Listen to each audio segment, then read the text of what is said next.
Bonjour à tout le monde.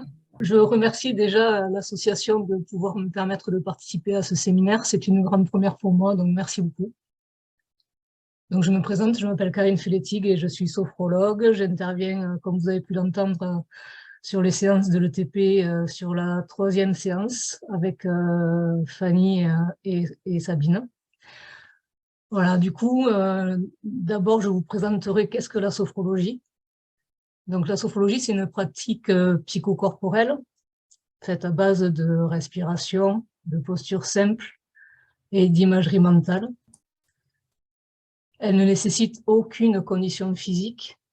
Elle peut se pratiquer assise, debout ou allongée. La durée des exercices s'adapte à la fatigabilité ou à la fatigue des participants. Et de manière générale, la sophrologie ou le sophrologue adapte la séance aux personnes qui la pratiquent. La proposition faite en sophrologie, et c'est le plus compliqué, je pense, pour les personnes, c'est de pouvoir s'entraîner un peu tous les jours. Un peu tous les jours au quotidien. Alors souvent, je dis juste quelques minutes suffisent, mais il faut y penser. C'est parfois compliqué pour les personnes de passer ce cap-là. Ma présentation se développera en 4 points simples. Le premier point, ce sera la redécouverte du corps que permet la sophrologie. Ensuite, l'importance de la respiration. On a pu déjà en entendre parler tout à l'heure, mais je reviendrai dessus. L'importance essentielle, l'apport essentiel des participants. Et ensuite, je reviendrai en 4e point plus précisément sur la sophrologie et sur l'apport sur les douleurs ou comment on peut mieux gérer la douleur grâce à la sophrologie. N'hésitez pas à m'arrêter à tout moment si vous avez des questions. Donc, mon premier point sera sur la nouvelle prise de contact avec son corps et le travail sur son schéma corporel. Alors, je m'en excuse, j'ai pas de PowerPoint. J'ai pas eu ce passage-là encore, parce que pour moi, c'est une contrainte supplémentaire et j'avais pas envie qu'on soit contraint. Donc, du coup, le premier point, c'est le travail sur le schéma corporel. Lorsqu'on est malade, naturellement, le corps contacte, enfin, l'esprit contacte le corps par la douleur. Du coup, les exercices que je propose permettent un autre rapport au corps, en passant par des sensations de tension musculaire douce et de détente. Là, l'idée, c'est de redécouvrir son corps à travers des sensations plus agréables et de comprendre aussi qu'on peut vivre autre chose que la douleur malgré la maladie et malgré les différentes crises. La répétition des exercices permet de modifier son schéma corporel et de percevoir son corps de manière différente. C'est la répétition, là, encore une fois, qui est importante. C'est pour ça que j'embête souvent les gens avec l'entraînement, mais c'est vraiment important. Du coup, l'entraînement et la modification du schéma corporel permet de rendre les perceptions plus nuancées. Les perceptions telles que le fourmillement, les picotements ou les sensations thermiques. En fait, c'est le fait de se rendre plus à l'écoute de son corps. Et du coup, ça permet aussi d'entendre plus facilement les signes précurseurs d'une crise. Et si on entend plus facilement les signes précurseurs, ben, du coup, on pourra agir plus rapidement et plus tôt dans la prise en charge de la crise, notamment par une mise au repos, par des bains chauds ou de la chaleur, des massages légers ou la prise de médicaments. Et tout ça, vous le connaissez bien en tant que personne malade, c'est très très important de prendre la douleur et la crise qui arrive le plus tôt possible. Donc c'est aussi ça que permet la sophrologie, d'être plus à l'écoute et plus attentif à ce qui se passe dans notre corps. Ensuite, elle permet aussi une vraie prise de conscience du lien qu'on entretient avec notre corps. Souvent, la maladie nous fait prendre une habitude, on ne voit notre corps qu'à travers la douleur. Là, ça permet de la voir autrement et du coup, de voir ce qu'on entretient, ce qu'on fait avec, notamment les activités physiques, qui sont très importantes, pour aller mieux de manière globale, le régime alimentaire, ainsi que l'hydratation. Des fois, les gens, même si c'est très important de boire, ils ne le font pas forcément. Donc là, c'est une manière de prendre conscience de comment est-ce qu'on boit. Voilà. Je reviendrai là-dessus d'ailleurs par rapport au partage des participants. En deuxième point, je parlerai de la respiration. La respiration, bien entendu, est un outil essentiel de la reliance du corps et du mental. Donc, ce que je pratique dès la première, en première séance, la première chose, c'est que les personnes qui sont là prennent conscience de comment ils respirent. Donc, prendre conscience de comment on respire, c'est simplement déjà mettre une main sur son thorax, une main sur l'abdomen et voir comment ça bouge. Donc déjà, rien que de faire ça, cette première phase active permet une première prise de conscience et de se rendre compte que notre respiration s'adapte à notre état du moment et que la respiration a aussi une influence sur notre état. Du coup, pouvoir contrôler sa respiration, c'est pouvoir avoir un impact sur l'état du moment. Donc ça, c'est une phase très importante. Ça permet du coup de se rendre compte que de se concentrer sans essayer de modifier quoi que ce soit, rien que de se concentrer sur la respiration, permet un apaisement. Et le fait d'essayer ensuite de modifier la respiration permet aussi de modifier notre état intérieur. Suite à ça, à cette première prise de conscience de tiens, comment je respire? Est-ce que je respire vite? Est-ce que je respire par le ventre? Est-ce que, voilà, tout ce genre de questions-là. Je propose au groupe de passer à la respiration abdominale. La respiration abdominale, du coup, ça permet de remplir totalement les poumons jusqu'à complètement en bas des poumons. C'est ça qui fait gonfler le ventre. On ne respire pas par le ventre, bien sûr, on respire toujours par les poumons. Et cette respiration-là, abdominale, permet de conforter les personnes présentes dans l'expérience de la respiration et de l'impact que ça a sur notre état, puisque la respiration ventrale ou abdominale permet de vraiment s'apaiser. Elle a un double intérêt, cette respiration-là, puisqu'elle permet aussi l'augmentation de l'oxygénation de nos cellules, qui est essentielle dans notre pathologie, dans la pathologie que vous avez en tous les cas. Donc, il y a aussi le fait que pouvoir contrôler sa respiration, ça permet d'entraîner son système parasympathique. Le système parasympathique, c'est celui qui permet d'apaiser le corps. C'est un peu la pédale de frein du système. Donc, ça permet de ralentir, d'apaiser. Et le fait de s'entraîner, du coup, ça va à l'opposition du système orthosympathique ou sympathique. Ça, c'est plutôt la pédale d'accélération. La pédale de l'accélération, avec les vies qu'on a, il n'y a pas besoin de l'entraîner. Le corps sait très bien réagir face au stress. Enfin, très bien réagir. Il donne la dynamique qu'il faut, en tous les cas. Donc, par contre, il faut s'entraîner à s'apaiser et à tranquilliser les choses. Du coup, avec l'entraînement, quand tout va bien, ça c'est important, hein. L'entraînement, il faut le faire quand tout va bien, pour qu'ensuite, lorsqu'on est en situation plus problématique, de douleur par exemple, de stress, ben, ça nous permet de nous apaiser, de trouver un réflexe d'apaisement pour le corps. Ce que je dis souvent, c'est que c'est pas pendant un incendie qu'on apprend à se servir d'un extincteur. C'est pas en crise qu'on va apprendre à respirer. C'est pour ça qu'il faut s'entraîner à prendre contact avec la respiration, s'entraîner un peu tous les jours à respirer correctement. Alors, parce que ça tombe bien, on respire tout le temps. Donc, il n'y a pas besoin de tant de temps que ça. C'est juste se reconcentrer sur la manière dont on respire. C'est aussi ça, l'entraînement. Voilà. Là, ça, c'est pour la partie sur la respiration. N'hésitez pas à me poser des questions si jamais. Un troisième point. Alors, excusez-moi, je bois un petit peu.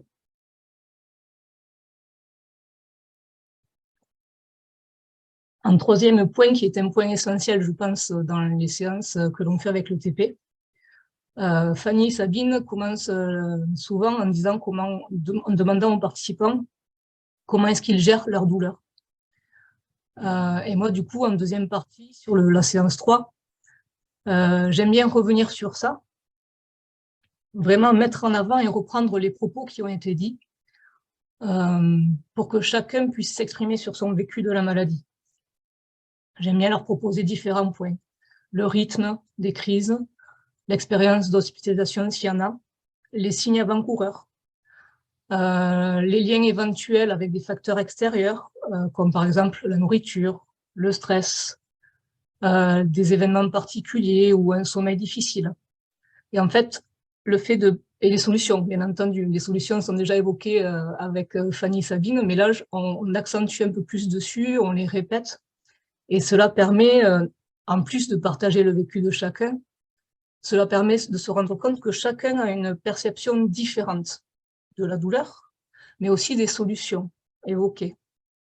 Certains des participants vont se rendre compte qu'il y a des liens qu'ils n'avaient pas forcément fait jusqu'à présent, notamment avec la nourriture. Et puis ça permet aussi d'échanger sur les solutions de chacun, et du coup chacun peut se nourrir des solutions des autres. Et on va se rendre compte que personne n'a la même manière de réagir. Il y a des solutions, par exemple, comme le massage léger qui ne convient pas à tout le monde, ou d'autres solutions comme la vibration. Il y a quelqu'un un jour qui nous a dit « Moi, je vais faire de la voiture parce que la vibration de la voiture me soulage. » Et ça ne soulage pas tout le monde, mais il y en a avec qui ça fonctionne. Donc, c'est aussi ça qui est intéressant dans les échanges, c'est vraiment de trouver d'autres solutions auxquelles on ne pense pas forcément quand on a mal. Par contre, la solution commune qui ressort des échanges, c'est les deux solutions, c'est la chaleur et la respiration. Ça, c'est deux choses qui fonctionnent pour tout le monde. Alors, la chaleur, ça peut être soit une bouillotte, soit une douche chaude. Prendre un bain, c'est pas forcément confortable pour tout le monde, mais voilà, suivant la douleur, c'est quelque chose qui fonctionne très bien. Et la respiration, alors souvent, la respiration, les gens l'expriment, qu'ils le font, mais de manière assez instinctive, parce que de manière instinctive, ben, si on souffle, on a forcément moins mal, c'est physiologique. Et souvent, j'aime bien dire aux gens qu'il faut souffler comme dans une paille pour vraiment contrôler son souffle et apaiser les choses. Voilà, ça fonctionne très très bien. Donc ça, c'est des échanges qui sont très très importants, parce que là, encore une fois, les gens sont actifs, ça leur permet d'avoir le contrôle sur ce qu'ils vont mettre en place, et ça leur permet aussi de s'approprier toutes les solutions. Ça permet aussi, bien sûr, de rendre acteurs les personnes dans leur thérapie. J'ajouterais également que le fait de partager crée une dynamique d'entraide au sein du groupe, et ça permet aussi, bien sûr, de sortir de l'isolement que la maladie peut créer parfois. Voilà. Ensuite, un dernier point, ça sera, j'exposerai là que fait la sophrologie face à la douleur. Là, c'est plus technique, entre guillemets. Comme certains l'ont invoqué, j'ai qu'1 heure avec le groupe, donc l'idée pour moi, c'est d'être le plus efficace possible, le plus efficient et le plus pragmatique. C'est-à-dire que moi, l'idée quand je fais les séances, c'est vraiment de donner aux gens des outils qui vont pouvoir remettre en place chez eux au quotidien et pouvoir se faire du bien au quotidien. Donc, du coup, la première chose que je mets en place, bon, on a fait la respiration, et ensuite, c'est vraiment d'étendre musculairement l'ensemble du corps. Donc là, c'est très physiologique, hein, mais c'est simplement des mouvements de tension-détente synchronisés sur la respiration. C'est très, très simple à mettre en place au quotidien. C'est des exercices très courts, très simples. Ça permet également d'abaisser le cortisol, qui est responsable du stress, dont certains disent que c'est amplificateur ou déclencheur des crises. Et vous le savez aussi, la douleur nous met en tension, et le fait de détendre les muscles, ben forcément, va apaiser physiologiquement aussi la douleur. Voilà. Notamment les positions antalgiques. Des fois, quand on a mal, on prend des positions antalgiques qu'on ne sait pas forcément. Et le fait de faire des tensions détentes ou de faire différents exercices de sophro permet vraiment de rééquilibrer le corps et d'avoir moins les tensions qu'on crée en ayant mal. Voilà.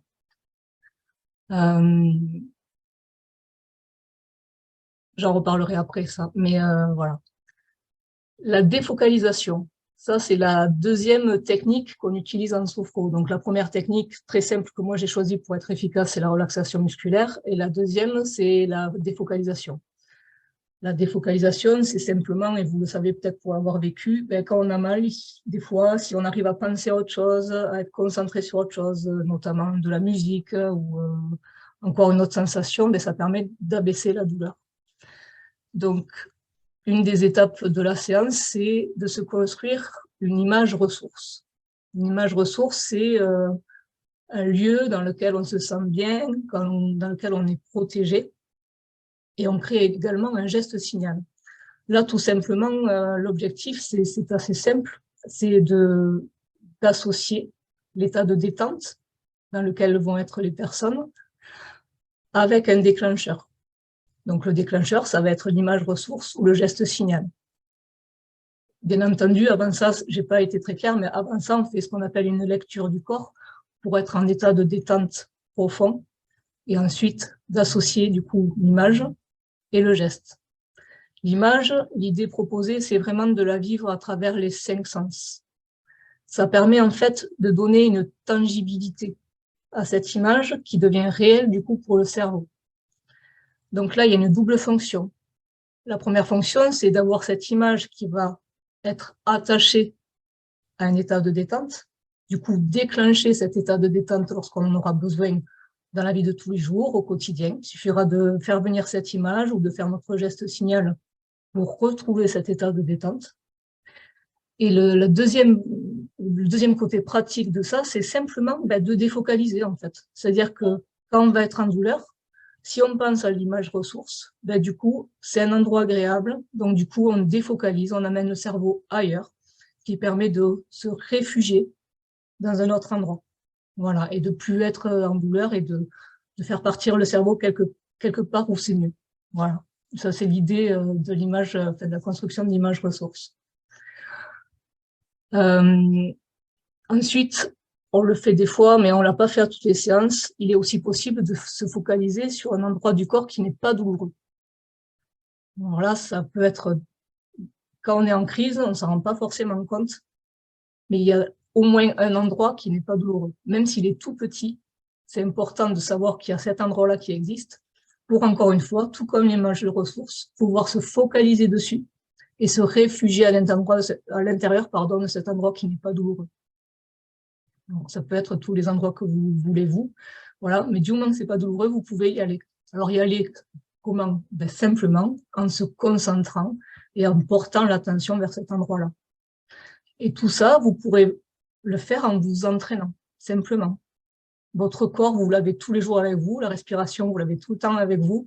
Donc ça, c'est simplement, de temps en temps, juste simplement déplacer l'attention là qu'on a autour de nous et juste se reconcentrer sur soi. Et voilà. Et avec l'entraînement, même lors des crises et surtout lors des crises, ça sera plus simple de se défocaliser, de respirer mieux pour apaiser la douleur qui est là.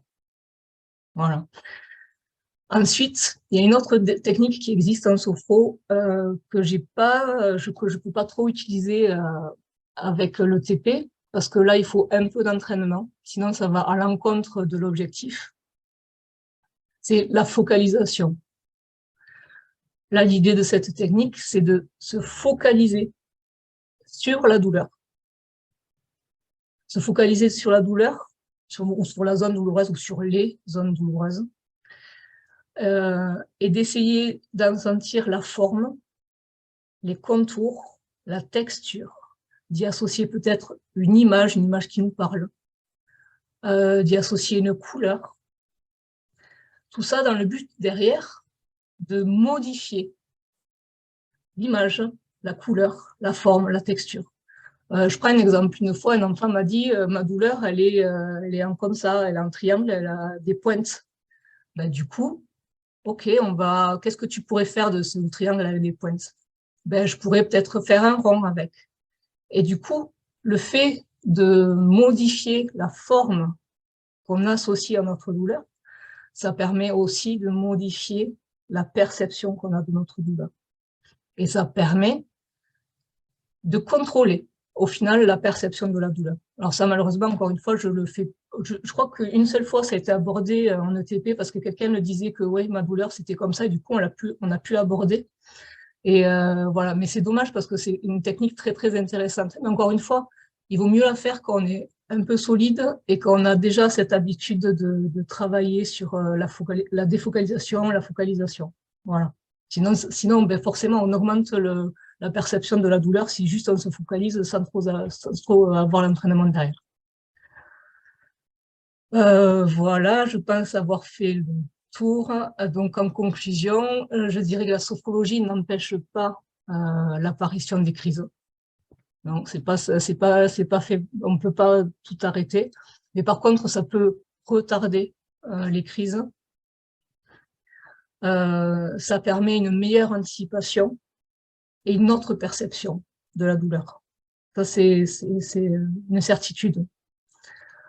Elle permet de manière empirique, c'est-à-dire vraiment on prend conscience dans le corps que c'est important de s'adapter ou de changer pour aller mieux, puisqu'on contacte notre corps d'une autre manière et on se rend compte que c'est possible. On se rend compte aussi qu'on a ce contrôle-là possible sur notre respiration et sur notre corps. Ça, c'est important aussi de prendre conscience et de le vivre réellement dans notre chair. Après, évidemment, alors tout à l'heure, je l'ai entendu, bien sûr, hein, alors c'est pas pour vendre de la sophrologie, mais évidemment que si j'avais plus de temps avec les patients, ben, on pourrait travailler plus en profondeur sur le schéma corporel. On pourrait aussi travailler sur le renforcement du positif, d'avoir un meilleur moral, hein, qui permet de mieux vivre la douleur et aussi d'aborder l'avenir avec plus de douceur. Voilà, pour conclure, je pense que la sophrologie permet simplement de mieux vivre sa maladie. Merci beaucoup pour votre écoute.